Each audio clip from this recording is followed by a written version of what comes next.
d'infériorité. Il n'est pas rare de constater que les personnes ayant la capacité de faire telle ou telle chose a peur ou bien ont peur ou se résignent à ne pas le faire, que ce soit sur le plan de l'éducation, de la culture, de la langue.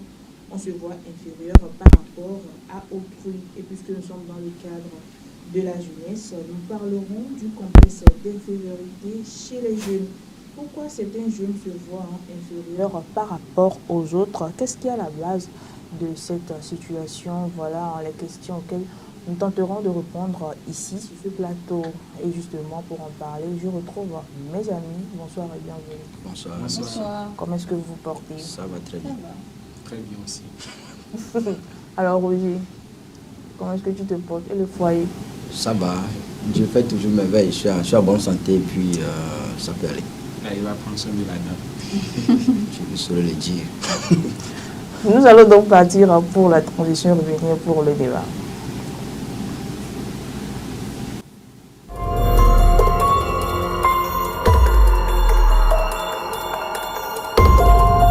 Nous parlons du complexe d'infériorité chez les jeunes en ce soir, Benjamin. Alors c'est vrai qu'on utilise souvent un complexe d'infériorité, mais qu'est-ce que c'est? Merci. Le complexe d'infériorité, nous allons faire un petit jeu de mots. Complexe d'abord pour dire qu'il y a la formation de deux choses qui sont antagonistes, c'est-à-dire deux choses qui sont contraires. Et maintenant, pour ajouter infériorité, ce qui voudrait dire que on s'embrouille pour dire qu'on est petit. Si on doit le dire dans un français un peu plus facile, complexe d'infériorité voudrait dire qu'on s'embrouille dans la tête pour dire qu'on est petit. C'est-à-dire qu'il y a beaucoup de choses qui se passent dans nos têtes pour nous prouver à suffisance qu'on est petit. C'est-à-dire on fait des efforts pour se prouver à soi-même qu'on est petit par rapport à quelqu'un. Quand on parle ici de petit, ça n'a rien à voir avec l'âge, ça n'a rien à voir avec la taille et tout, mais c'est un problème psychologique, c'est-à-dire c'est un problème de rang social. Je peux par exemple, au nom de cette idéologie de complexe d'infériorité, considérer Roger comme étant supérieur à moi. Et donc cette manière-là de concevoir la chose, pour résumer tout ce que je venais de dire, le complexe d'infériorité serait ou encore est la manière de concevoir une chose ou quelqu'un comme étant supérieur à nous, ou encore comme une chose est impossible à faire, ou encore notre entendement ne peut pas arriver à ce niveau-là. Roger? Oui, Benjamin a déjà clarifié les choses, mais il faut quand même ajouter que en le suivant, il faut comprendre que vous avez quand même les prérequis, au moins vous avez les compétences dans un domaine donné. Par exemple, quand je prends le domaine de la politique, par exemple, vous avez les compétences pour être un bon politicien, mais vous voyez autrui comme votre supérieur, vous voyez autrui étant au niveau que vous vous sous-estimez vous-même, vous voyez que vous ne pouvez pas le faire. Chaque fois, à chaque moment que vous voulez essayer de faire quelque chose de potable, vous avez en tête que autrui est là, quelqu'un vous voit, quelqu'un vous suit, vous imaginez que quelqu'un dit que vous êtes inférieur. Or, ce quelqu'un-là, c'est vous-même. Ça dit intérieurement, vous-même, vous dites que vous ne pouvez pas le faire. Vous avez des obstacles à le faire. Vous vous retardez sur vous-même. Vous avez toujours ces obstacles-là de pouvoir avancer. Donc, c'est là que moi, je peux parler de complexe d'infériorité. Michel?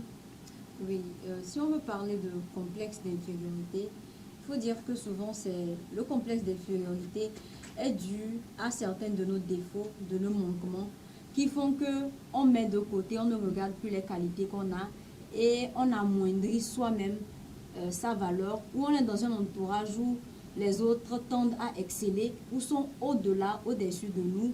Et voilà, cette situation fait qu'on se sent moins valorisé, on ne considère pas sa valeur avec les qualités qu'on a, mais on prend surtout en considération le plus les défauts, les manquements, les insuffisances pour dire je ne suis pas capable, je me trouve amoindri par rapport aux autres.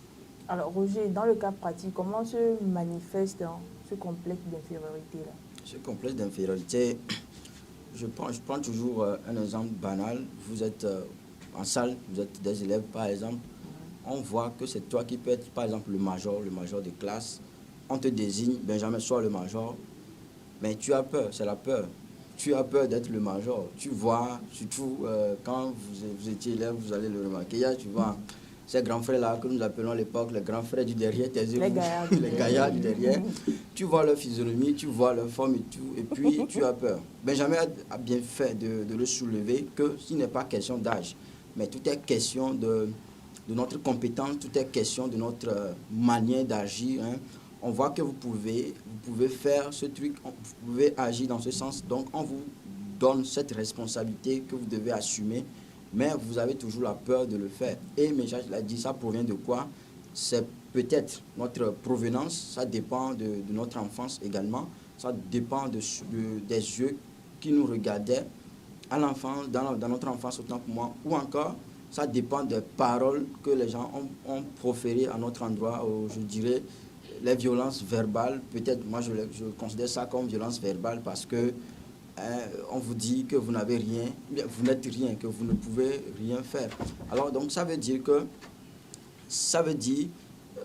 toutes ces choses concourent de façon maladroite à votre évolution. Vous avez peur, vous ne savez pas comment faire pour pouvoir évoluer. Ce complexe d'infériorité, alors je l'ai dit au prime abord que tout est question premièrement de la peur.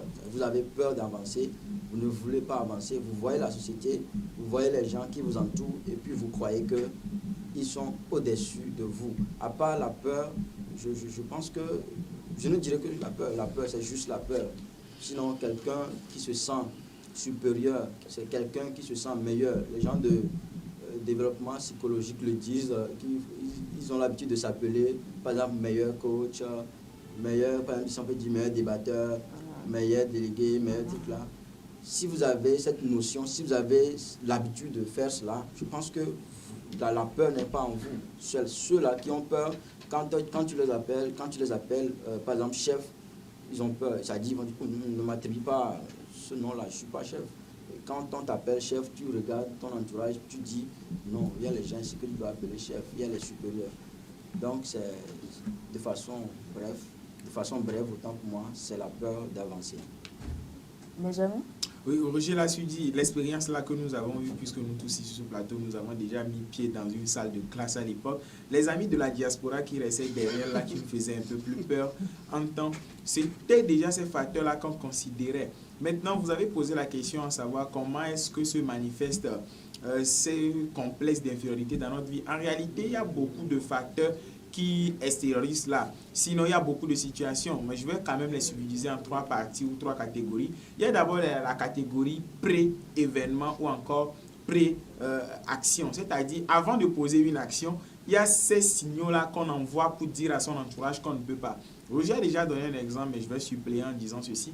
Il y a souvent de ces propos que nous tenons pour disloquer, pour détruire ou encore pour supprimer ce que nous pouvons faire. C'est-à-dire, on nous dit par exemple que Benjamin, désormais, c'est toi qui gères cette circonscription et tu dis, je ne peux pas. C'est-à-dire, le réflexe là te permet en même temps de dire, je ne peux pas. Ou encore, on dit, désormais, c'est toi qui vas t'occuper de cette dame-là. Et tu dis, je ne peux pas. Ou encore, à mon absence, même à la maison, nos parents ont l'habitude de nous dire, jeune, c'est toi maintenant qui vas t'occuper de tes petits frères pendant que je vais aller ici au revenu. Et d'emblée, on montre déjà notre infériorité ou encore notre incapacité a priori sans même chercher à voir quels sont les contours et les pourtours de ce qu'on nous attribue comme comportement ou encore comme obligation. Maintenant, pendant l'événement, ça c'est la première forme de manifestation de comment on montre son complexe d'infériorité. Maintenant, pendant l'événement, c'est-à-dire pendant l'action, vous êtes en train de faire quelque chose et quelque chose vous dit, ça là c'est trop dur, je ne peux pas y arriver. Et ça n'a pas de genre. Ce propos-là ou encore ce discours-là que nous tenons généralement n'a pas de genre. C'est-à-dire, je me défends de dire ce soir sur ce plateau que ce sont les dames ou encore les hommes qui tiennent ce genre de propos. Vous allez voir des gens qui sont très courageux ou encore qui ont été longtemps considérés comme des gens courageux, mais face à des situations très faciles ou encore des situations très, très banales, comme Roger a l'habitude de le dire, vous allez voir que la personne là ne tient pas et il se dit, je ne suis pas fait pour ça. C'est mieux de désister et de trouver ailleurs ou de trouver en même temps le plan B. Pendant que le plan A n'a pas encore son aboutissement, on veut déjà interférer le plan B. Déjà, on montre son complexe d'infériorité. Maintenant, la troisième catégorie, encore la troisième situation, c'est post-action, c'est-à-dire après qu'on a posé l'action ou encore presque à la fin de l'action. Vous savez, il y a des actions qui n'ont pas des effets immédiats, c'est-à-dire vous allez avoir à semer des choses et vous ne pouvez pas récolter aujourd'hui. Et il y a même une citation sur les réseaux sociaux qui dit, vous ne pouvez pas tout de suite manger ce que vous avez commencé par semer aujourd'hui. Quand c'est dans la saison pluvieuse, il faut attendre le temps des récoltes ou encore le temps des récoltes pour récolter ce que vous avez semé.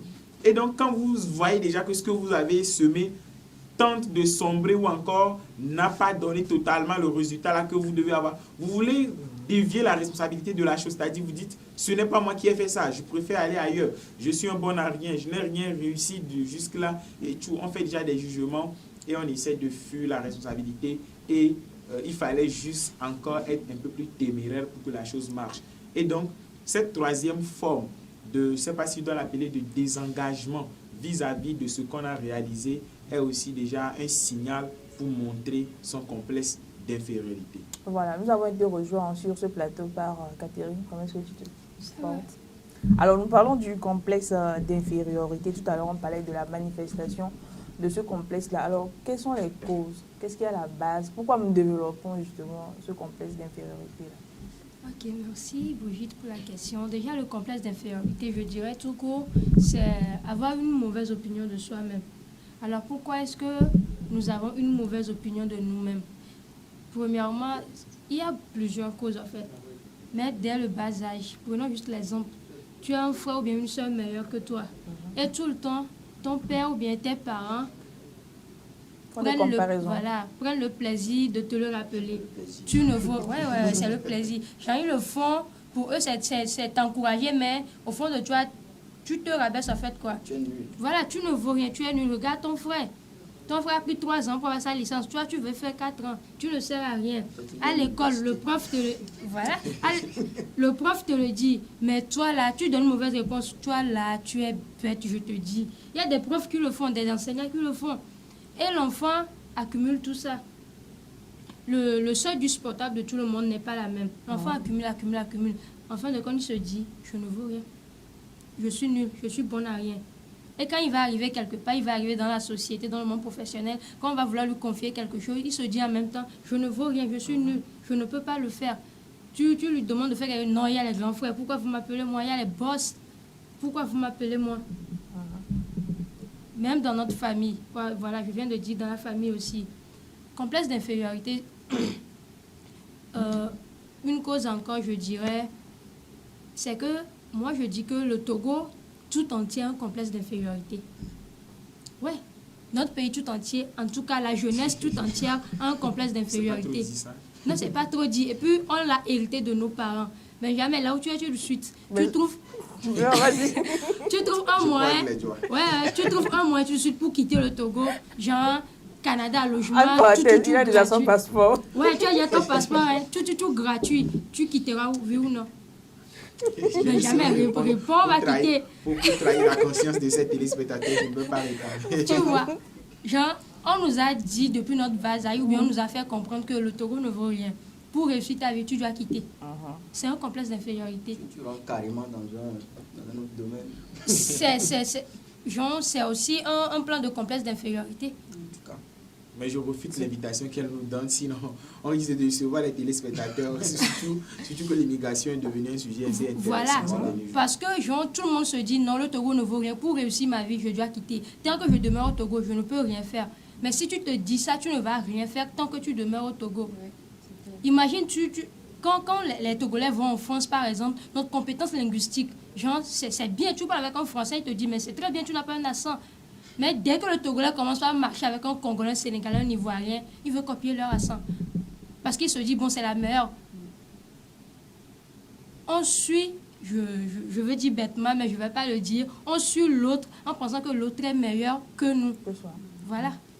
C'est aussi un complexe d'infériorité. Pourquoi je ne vais pas garder mon accent togolais dont je suis fière, qui plaît même aux Français?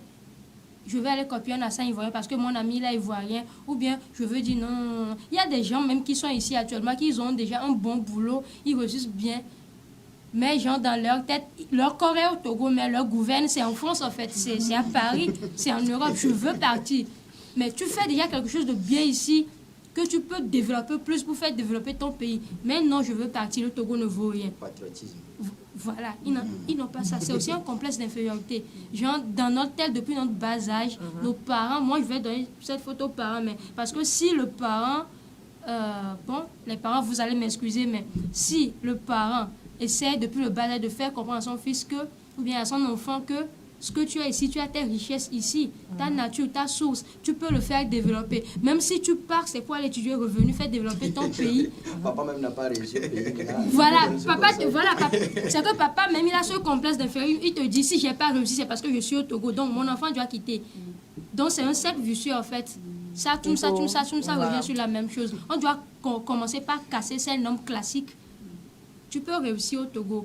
Essaie juste de laisser la mauvaise opinion que tu as de toi-même, que tu as de ton pays pour réussir. Voilà. Oui, merci. Michel, Nous serons étonnés de voir. on parle des causes.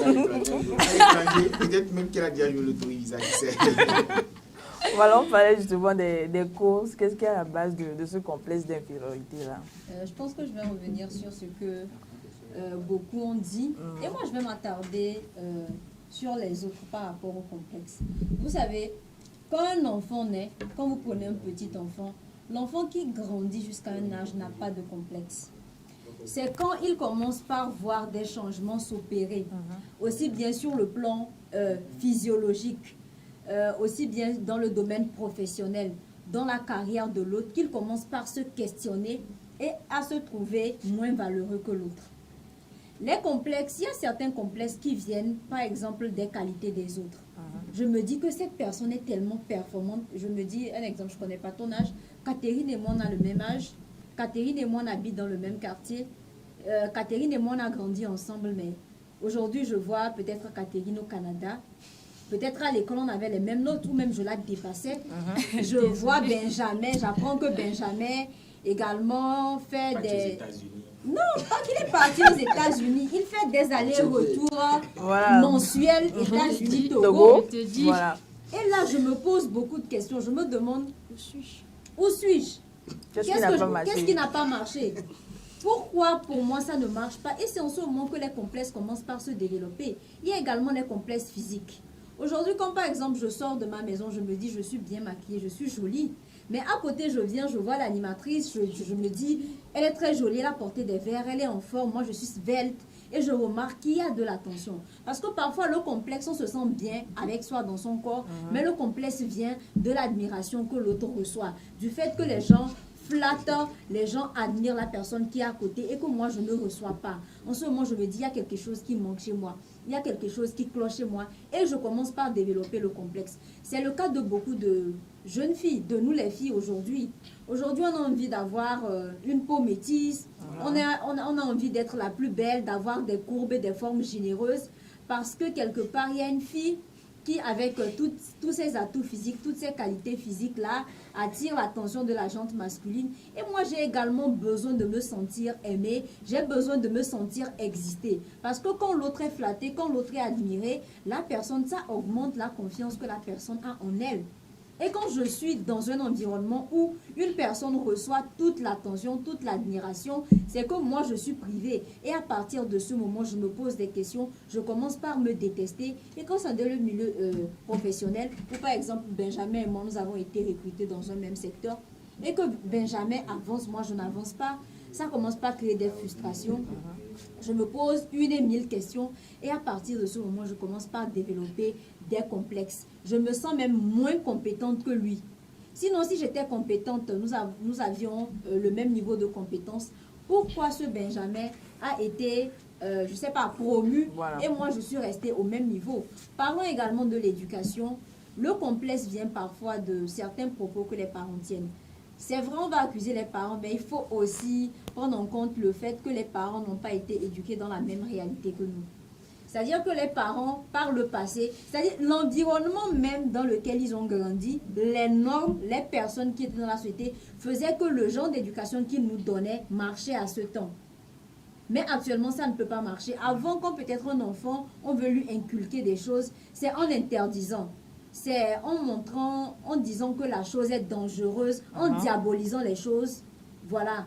qu'on arrivait à interdire à l'enfant de faire certaines choses. Mais maintenant, les enfants sont beaucoup plus éveillés, dynamiques, avec un esprit de curiosité. C'est quand tu interdis, tu diabolises que l'enfant a envie de tenter. Il cherche à savoir. Il cherche à savoir. Alors que eux, avant, il suffisait d'interdire. L'oncle va t'appeler dans la chambre, il va faire peut-être quelques tours de magie. On va te menacer de ceci et de cela. Ça marchait. Et parce que tout le monde, les normes étaient une avant. Ce que tu entends dans la bouche de ton père, c'est ce que tu vas entendre dans la bouche de ton oncle. C'est ce qui se fait partout. Mais actuellement, chacun éduque son enfant comme il le pense.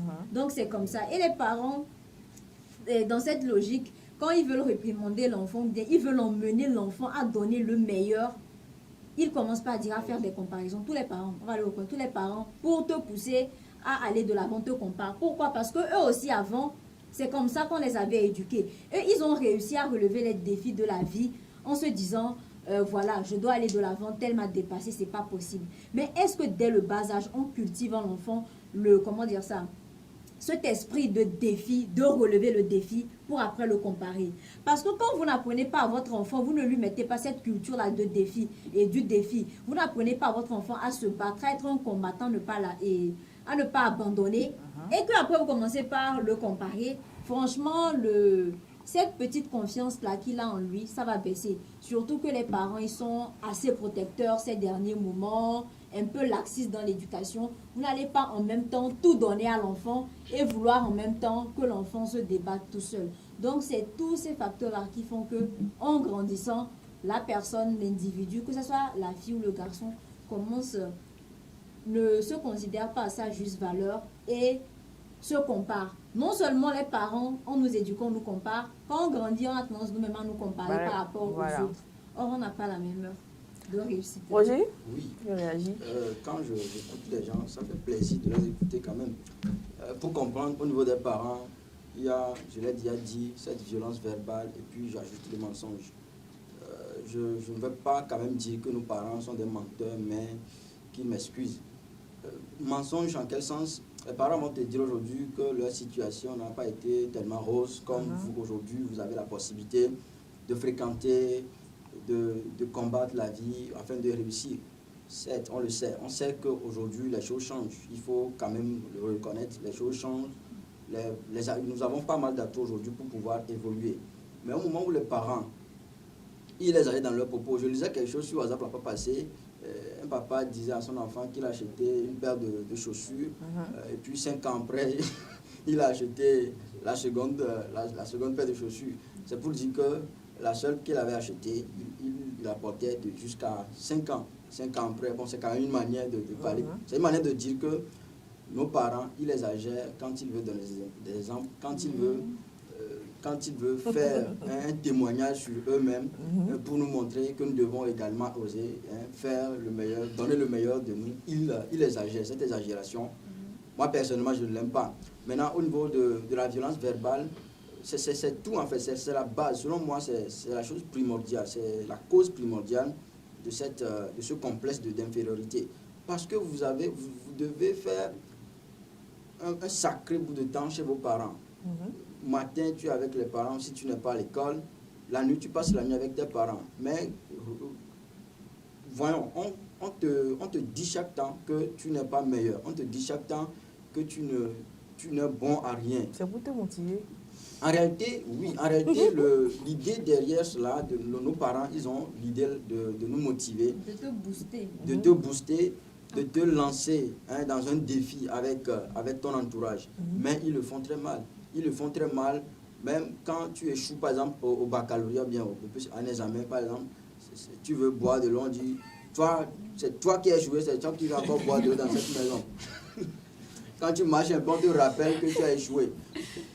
Les gens même disent que toi-même, tu es un échec pour moi, que tu es un échec pour moi. Donc, déjà, quand on te dit ce genre de choses, tu seras frustré, je vous dis, tu seras frustré, même si tu marches, même si tu ne vas même pas dormir, tu es dans la société, les gens sont là, vous êtes à une réunion, par exemple, les gens prennent des décisions, les gens soulèvent leurs opinions, donnent leurs opinions. Toi, tu seras incapable de parler parce que tout ce que tu as en tête, c'est que papa dit que tu n'es pas meilleur.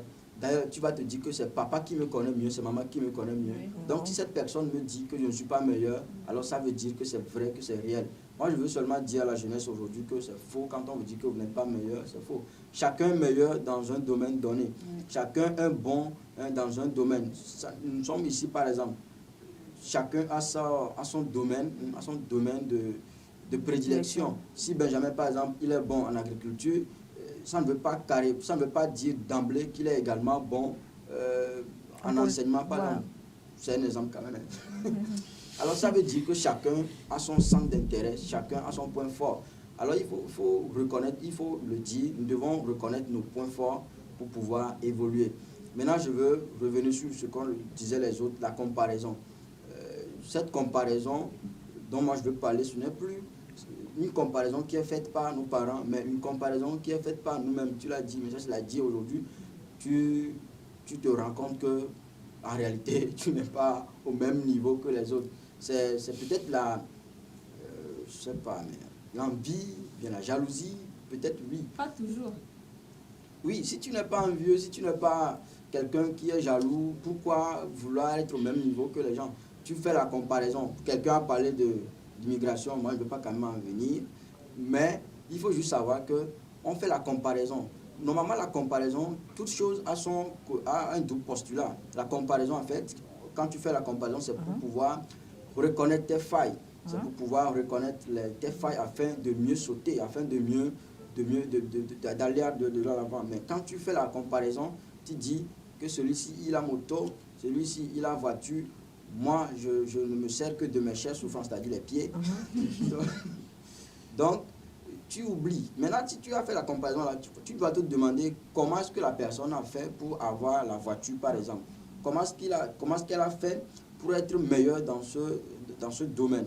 Maintenant, je dois savoir que chacun a les coulisses, que toute personne qui a réussi aujourd'hui a les coulisses, je l'avais dit la fois passée. Donc, il va falloir marcher également sur leur pas, se servir. Vous n'êtes pas obligé d'être au même niveau qu'eux. Peut-être un jour à venir, vous serez plus meilleur que ces personnes. Mais donc, il faut savoir que la comparaison, c'est quand même une bonne chose. Ça dépend de l'idée que nous-mêmes nous donnons à cette comparaison. Quand nous faisons la comparaison, que quelqu'un il est plus beau même que moi. Je veux venir au niveau des filles surtout.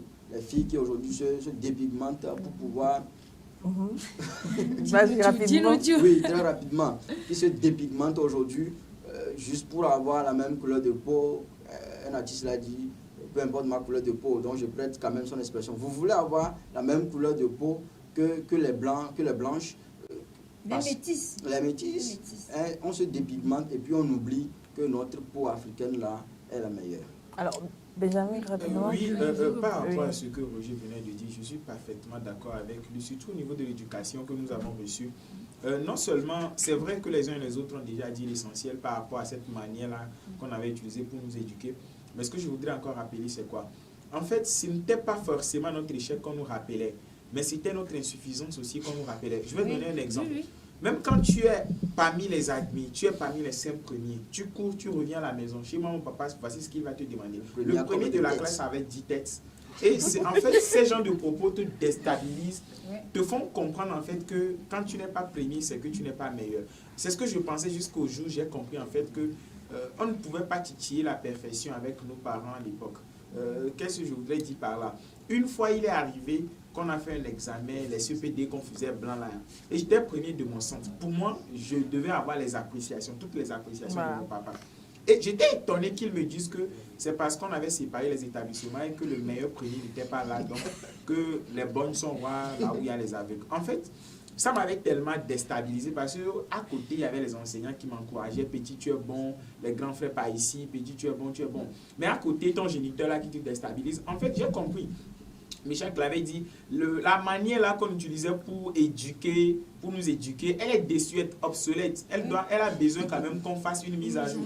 Même si aujourd'hui les parents refusent de le faire, mais il faut que nos parents comprennent que aujourd'hui, un parent m'a dit, quand moi j'étais encore élève, je n'avais pas la possibilité de faire la polycopie, je recopiais le test. Il y a un de nos professeurs qui nous disait à l'époque que même test activité, lui, il a passé des nuits à tout recopier. Là n'était pas le problème. Mais ce qu'il devait comprendre aussi, c'est qu'à son temps, il n'y avait pas les télévisions et tout, les téléphones portables. De la même manière que la technologie nous a rendu la vie facile, c'est de cette même manière que nous avons aussi des choses très compliquées. Loin de moi, l'idée de faire une comparaison d'époque, là n'était pas le débat. Mais je voudrais quand même rappeler que quand je traitais éducation là de désuète. C'est en ce sens que le temps a donc changé et il va falloir qu'on réadapte les choses et l'éducation aussi en vent de même. Maintenant, la réalité n'est plus la même. La réalité n'est plus la même. Maintenant, pour revenir à l'entourage, le problème c'est que en Afrique aujourd'hui, vous allez voir que la famille nucléaire n'est plus trop considérée. Avant, la famille nucléaire plutôt est considérée aujourd'hui. Et avant, la famille nucléaire n'était pas considérée. C'est-à-dire, avant, on considérait le père, la mère, la cousine, le père, de la mère, de sa cousine, de sa tante même, faisait partie intégrante de la famille. Voilà. Une fois même, quand je me souviens, nous on avait fait des gaffes sous un manguier. Il y a un aîné qui passait, il nous a averti, on n'avait pas entendu. Mais un autre aîné était passé, mais il nous a mis à genoux, bien chicoté, il nous a mis devant lui, il nous a ramené chez nos mamans respectives, et on a été bien chicoté encore là-bas. Et le soir, quand nos parents étaient encore entrés, c'est-à-dire nos papas étaient encore entrés, on a été encore chicoté 3 fois pour une même chose. C'est pour dire en fait que tout cela constitue en fait une torture. Si la jeunesse africaine, j'ai l'habitude de le dire, si la jeunesse africaine devait aller devant un tribunal pour porter plainte, c'est que tous nos parents seront actuellement en prison peut-être. Mais pour quand même reconnaître que tout cela, ce qu'ils étaient en train de faire, c'est pour notre bien. Mais il faut reconnaître qu'ils ont quand même créé un complexe d'infériorité en nous. Aujourd'hui, quand vous êtes dans une conférence, tu veux donner ta voix ou encore ta position, mais tu te dis, mais qui suis-je moi aussi pour donner ma position? On m'a toujours dit que je dois me taire. Et même il y a cette manière-là qui est toujours acceptée aujourd'hui. On dit l'enfant n'a pas la parole en public. L'enfant doit se taire jusqu'à ce qu'on ne t'adresse la parole. Tu parles très rapidement et tu retournes encore la parole à qui de toi. Tu parles que quand on te donne la parole. Ces gens de faire déjà encourage déjà le fait qu'on ne prenne pas la parole. Vous allez voir aujourd'hui, il y a des élèves en classe qui ne prennent jamais la parole. Ouais. Même quand tu lui donnes la parole, il parle toc, on dirait c'est cuissé, on lui a posé, il parle toc et il se tait en même temps. Même quand vous voulez insister, il peut pleurer parce que vous risquez de déstabiliser les normes, les ressources, les formes de vivre qu'on avait installées en cette personne et il ne pourrait plus vivre quand il va retourner chez elle ou encore elle va retourner chez elle. Voilà, on va évoluer dans le débat. Tout de suite, il y a cette question-là qui me vient à l'esprit, Catherine. Est-ce qu'une personne qui développe un complexe d'infériorité, on va dire que cette personne elle est timide?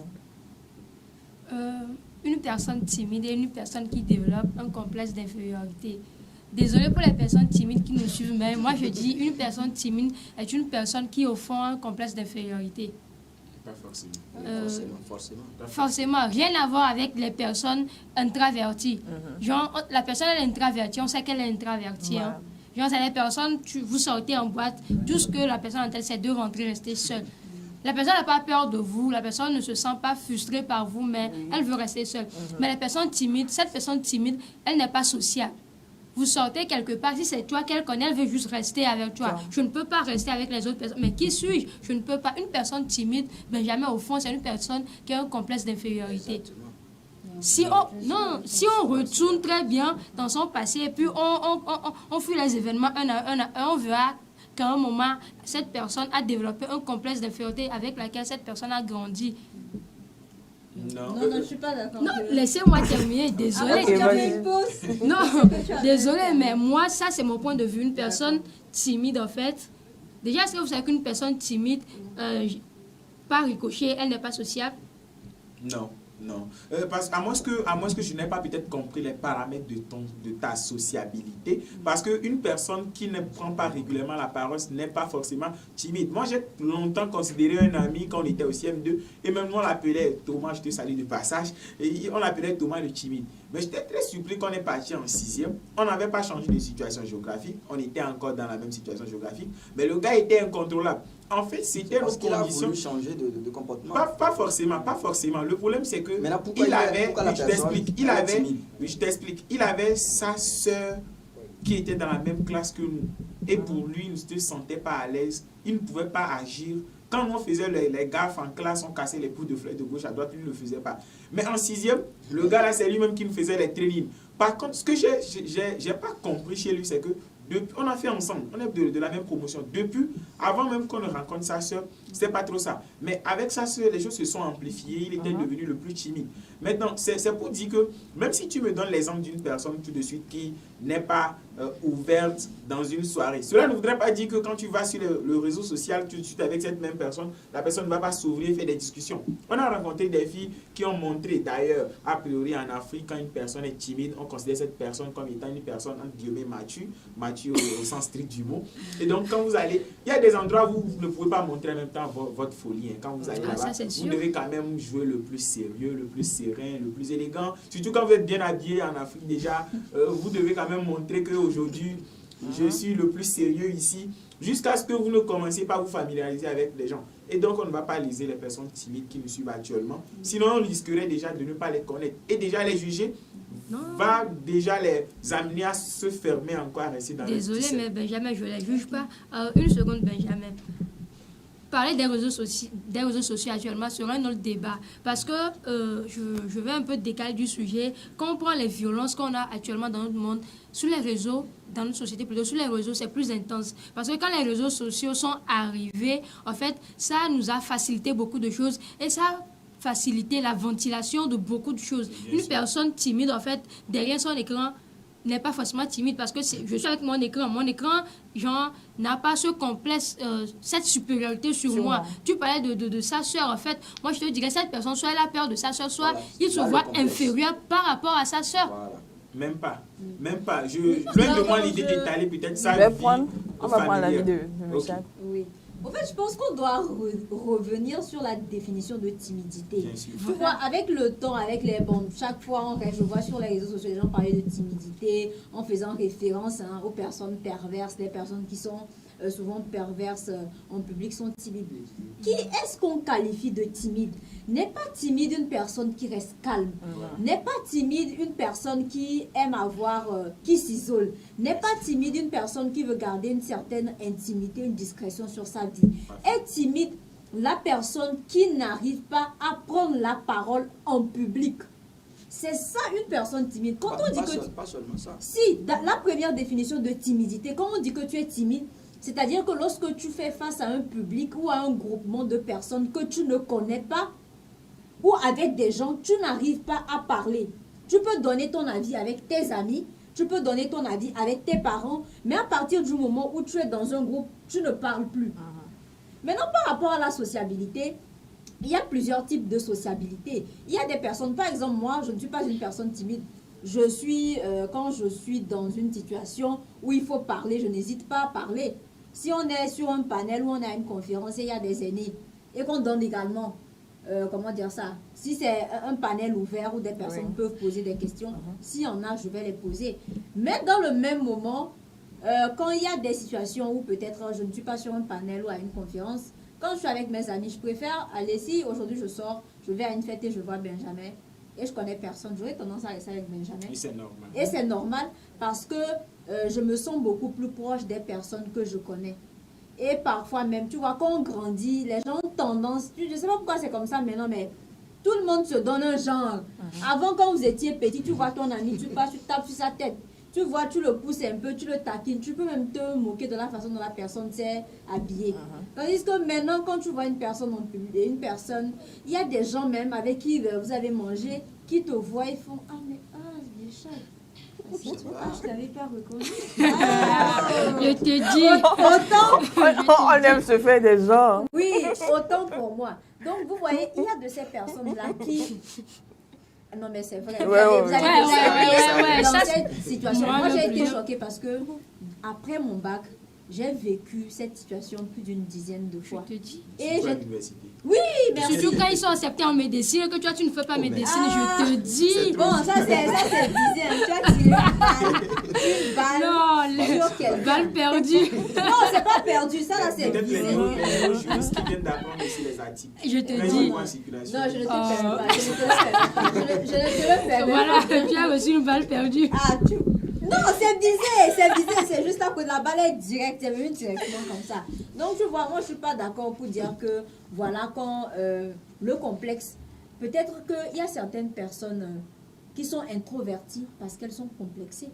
Mais la timidité, Ça n'a rien à voir. je ne pense pas qu'il y ait un lien. D'accord, c'est Roger? Moi, je le dis haut et fort. La timidité, c'est encore complexe Le d'infériorité. Je sers ma mère. Parce que On dirait que vous êtes vieux, vous avez formé les crânes. pourquoi? Si vous êtes timide, pourquoi vous êtes timide? Il y a eu une raison pour laquelle vous êtes timide. Tu as défini la timidité comme une situation dans laquelle la personne se sent incapable de parler devant un public qu'il n'a jamais vu, peut-être. Une foule, l'agoraphobie peut-être. Maintenant, vous avez la peur là de parler devant le public, autant pour moi. Parce que quoi? Parce que vous avez à l'idée que le public qui est devant vous, il est supérieur à vous, que les gens qui sont assis, qui vous regardent, il y a des boss, comme on a l'habitude de le dire, il y a des supérieurs, il y a des autorités devant qui vous n'avez aucune valeur. C'est là la timidité. C'est parce que vous êtes timide, parce que vous avez ce complexe d'infériorité. Alors ça veut dire que si vous êtes timide, c'est parce que vous avez le complexe d'infériorité. Vous voyez que les gens qui se trouvent devant vous sont plus compétents, sont plus forts, sont plus bons, excellents que vous, meilleurs que vous. Loin de dire que timidité n'est pas complexe d'infériorité, c'est faux. Mais est-ce que vous êtes d'accord que la timidité est également une nature? Il y a des personnes... Désolée de te contredire, mais ta nature n'est pas inscrite dans un marbre, hein, dans le marbre que tu ne peux pas la moduler. Tu peux la... C'est ça la discussion. C'est qui a posé en fait une dispute entre moi et une amie la dernière fois. Moi, je le dis, laisse-moi terminer. Si tu continues comme ça, tu vas finir par te retrouver seule. Oui. Parce que... Genre parce que c'est une personne... Oui. Je la reconnais, elle n'est pas première sociable, elle s'enferme tout le temps, genre. Catherine, Voilà. je suis mal Non, à l'aise quand attends. tu... On va laisser, Benjamin. Non, je ne définis pas la... Je ne définis Benjamin, pas la timidité. on va laisser Catherine Je suis aller en au train bout de de ses parler, idées. Voilà, merci Brigitte. Et moi, j'ai bien envie de la faire sortir, mais je suis une personne, si tu me connais un peu, je suis partout en fait, quoi. Voilà. Même pour arriver ici, j'ai quitté Amnesty, je suis allée à la Et Croix-Rouge. tout le monde n'est pas obligé d'être comme toi. Voilà. Maintenant, on est amis en fait. Oui. Moi, quand je la vois comme ça me plaît pas. Tout le temps rester dans son coin et tout et tout. Elle est toujours seule. Actuellement, mes condoléances, c'est elle, sa grand-mère, elle est décédée. Elle ne laisse même personne, en fait, s'approcher d'elle, tout et tout. Moi, je sens que ça ne va pas. J'ai bien envie de la faire sortir. Mais bon, tu vas venir et puis on va juste rester à la maison. Non, là, tu il vas faut encore comprendre, t'ennuyer, en faut fait. comprendre Je la dis au personne. moins, on va sortir, C'est faire la si. situation qui l'oblige là. Non, c'est pas Non, la depuis non, que je je ne la suis pas connais, depuis d'accord, je des suis années d'accord. qu'on se connaît, en fait, elle est toujours comme ça, en fait. Quand on sort, même si elle connaît quelqu'un d'autre, tant que ça nous donne les sorties, et puis, se colle à toi. voilà, elle se colle à moi. Et puis moi, je n'ai même plus le droit, en fait, d'aller voir quelqu'un d'autre. C'est grave. Moi-même, je suis comme ça. Jusque-là, Ou si je je sors. pensais que Catherine, toujours, d'accord, il faut que je le dise clairement, je ne suis pas du tout d'accord quand tu dis que la timidité, déjà, vous considérez peut-être la timidité comme étant une maladie, chose que je ne suis pas d'accord avec. Parce qu'à priori, tout individu que vous ayez déjà, Roger, aujourd'hui, tu peux peut-être avoir l'occasion de parler devant toute l'université de Lomé peut-être, mais quand on va te prendre, on va te cueillir à Lomé, on va t'envoyer devant peut-être Agora Senghor avec un public différent du public togolais, tu vas déjà avoir des problèmes de communication. C'est tout à fait normal et c'est pour cette raison que Nelson Mandela disait que j'ai appris que le courage n'est pas l'absence de la peur, mais la capacité de la vaincre. Ce qui voudrait dire que c'est quand nous surmontons cela en fait que cela est bien. Maintenant pour revenir à ce que Catherine disait en temps et je n'étais pas toujours d'accord jusque-là et je ne serai pas peut-être d'accord jusqu'à la fin de l'émission, c'est pour dire que nous devons comprendre que c'est la nature de la personne. Tout individu n'est pas comme nous. Moi j'ai un ami qui est très timide et quand je vais chez lui, je suis obligé de jouer aussi le petit timide, c'est-à-dire en fait, c'est pas pour le faire. Mais quand est-ce que tu vas changer? Tu peux modeler ta nature. Non, Je ne suis pas d'accord. Tu peux Cela modeler une oblige personne, mais une changer la personne. personne, non. Non. Tu peux modeler une personne, c'est-à-dire façonner la personne, mais changer la personne, non. Mais ta nature Je n'est pas inscrite je- dans le marbre. Non, S'il te Permets-moi. plaît, Benjamin, je me permets, si le fait, par exemple, d'être réservé, de vivre une vie solitaire, t'empêche d'avoir des opportunités ou te rend désagréable, à partir de ce moment, il y a certains aspects de ta façon de te comporter, de ta nature qu'on doit changer. Mais est-ce que tu vois la façon dont, par exemple, moi je suis quelqu'un, je parle beaucoup quand je vais quelque part, C'est je pas suis... bien aussi. Voilà, justement, il y a des personnes qui trouvent que c'est pas C'est bien. pas Et bien. les timides vont beaucoup dire cela. Que ce n'est pas Mais bien, c'est pas qu'il faut être timide, une moi. personne. Et la personne va trouver qu'il faut être beaucoup plus réservé. Il faut, comment dire ça, contrôler tes prises de parole. Il faut savoir quoi dire. Il ne faut pas parler tout le temps. Parce que la personne, ça l'a dérangé, se dit, bon, une personne doit pouvoir avoir gardé un certain mystère autour de sa personne. Ce n'est pas à chaque fois qu'on te pose une question que tu dois répondre. Répondre, Parce que voilà. la personne trouve ça normal. De la même manière, je suis avec quelqu'un qui ne parle pas Mais je me dis comment tu fais. Voilà. Mais comment moi aussi, la personne se pose la question comment je fais. C'est comme ça, c'est notre nature. Mais si tu fais ça et puis ça t'empêche en fait d'évoluer dans la vie, tu ne vois pas que il faudrait changer cela. Oui, c'est alors, on fait signe qu'on n'a plus assez de temps. Une dernière question. Une dernière question pour faire le dernier round de cette émission-là. Alors, comment est-ce qu'on doit faire pour un temps soit peu diminuer ou bien voilà, diminuer ce complexe d'infériorité, puisque ce n'est pas un secret pour personne et chacun a ce petit complexe d'infériorité en soi. Alors, qu'est-ce qu'il faut faire justement pour diminuer ou bien même carrément laisser ce complexe d'infériorité-là? Benjamin.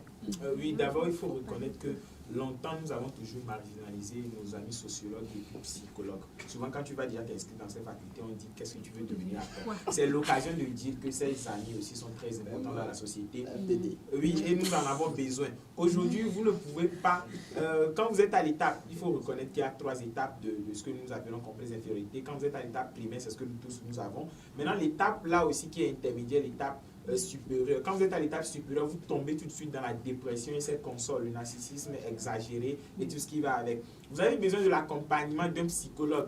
Ça n'a rien à voir avec ces coachs-là qui sont sur les réseaux sociaux, qui racontent des babous aux gens de matin jusqu'au soir. Ça n'a rien à voir avec ces gens. Ce sont des spécialistes dans leur domaine qui ont été formés, qui sont rompus à la tâche, qui sont des férus dans leur domaine, qui maîtrisent comment fonctionne le cerveau humain pour nous aider quand même dans ces genres de situations. C'est la première option qu'on pourrait avoir.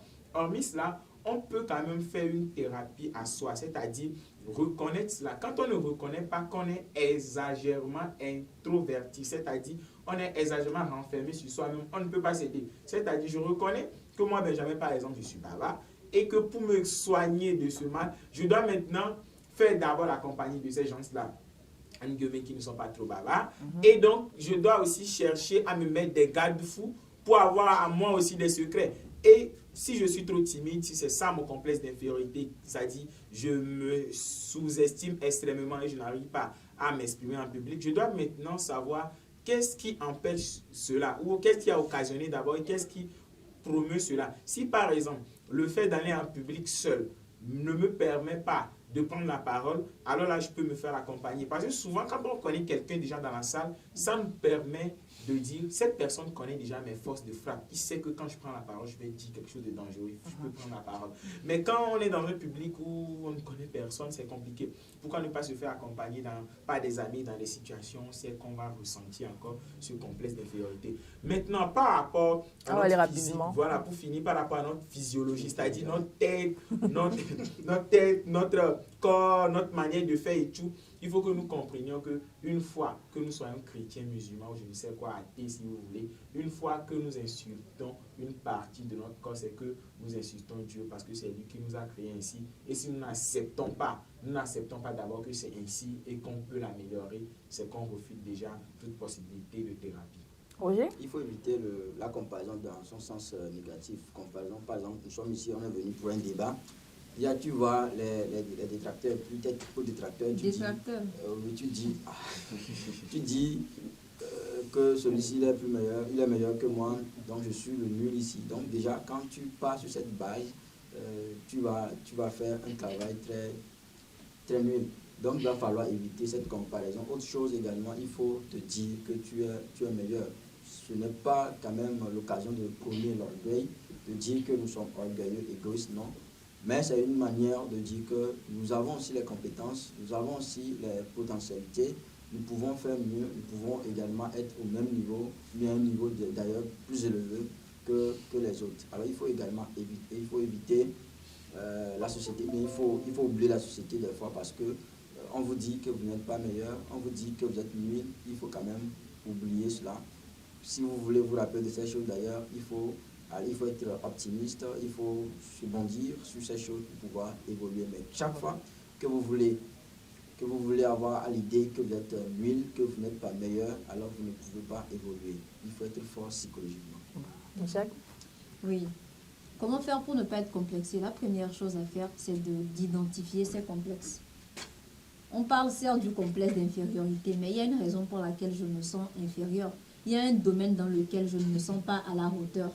Quels sont mes complexes? Pourquoi cette situation-là fait que je suis complexée? Parce que ce sont les premières questions comme ça qu'il faut se poser pour trouver la solution. Pourquoi cette situation me fait que je suis complexée?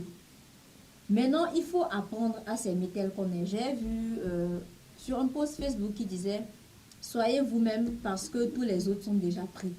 Il faut aimer le fait que nous sommes uniques. Et il faut parfois aussi reconnaître que, quelles que soient les qualités qu'on a, quels que soient les défauts qu'on a, parfois nous retrouvons dans des situations, nous retrouvons dans un environnement qui ne nous sied pas, qui fait qu'on ne se sent pas à la hauteur des personnes qui sont. Imaginez un jeune étudiant, une jeune étudiante, voilà, togolaise comme moi, une jeune étudiante, une juriste. Je commence par faire la compagnie de peut-être des dames qui travaillent déjà, des femmes, des coiffeuses esthéticiennes qui ont déjà réussi leur vie, petit véhicule, maison, foyer et tout. Je ne vais jamais me sentir à l'aise là-bas.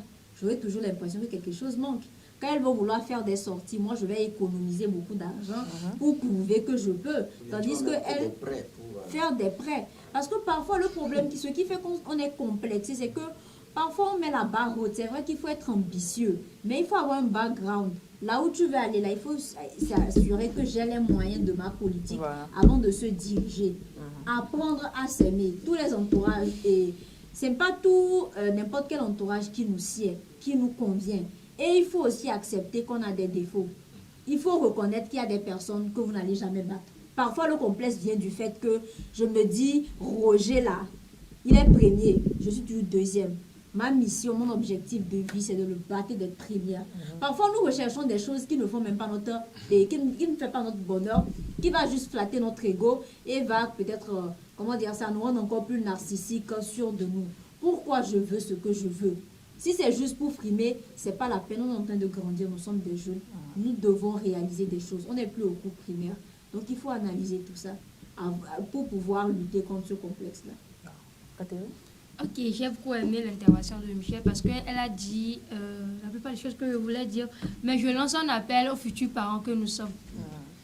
Nous, on a déjà servi de cobaye. Ne riez pas, on a déjà servi de cobaye. Grosse tête de Benjamin, on a dit. Ma grosse tête là, on m'a dit. Nous tous là, on nous a dit. Et puis, on a grandi avec. J'ai une bonne tête quand même. Je ne vais pas dire. Je lance un appel aux futurs parents que nous sommes appelés à devenir. Quand on met nos enfants au monde et que l'enfant est né avec... en tout cas, que l'enfant est né, acceptons que c'est notre enfant. Il est né comme il est. Il va grandir comme il est. Ne prenons pas le plaisir de lui rappeler qu'il a quelque chose de bizarre que les autres n'ont pas. Peut-être ce qu'il a de bizarre là, ça peut être genre... En fait, que nos différences soient nos forces et non des faiblesses pour nous. Donc, acceptons cela, comme Benjamin l'a dit, acceptons nos défauts. Premièrement, j'ai quoi comme complexe? Parce qu'il faut savoir identifier ces complexes et essayer de casser les normes classiques qui font qu'on a ces complexes. Moi, je me rappelle quand on a programmé le bac, j'étais pas sortie bien ou bien, assez bien. Comme ça, quand je suis rentrée, tant bien que j'avais réussi, mon père commençait pas à m'insulter. Mais bah, que ton frère allait, il est sorti avec une bonne mention, c'est ça, toi aussi tu es allé ça. Mais il m'insultait, c'est un de ses amis qui le demandait maintenant. S'il avait échoué, il allait dire quoi? C'est là-bas, il s'est calmé.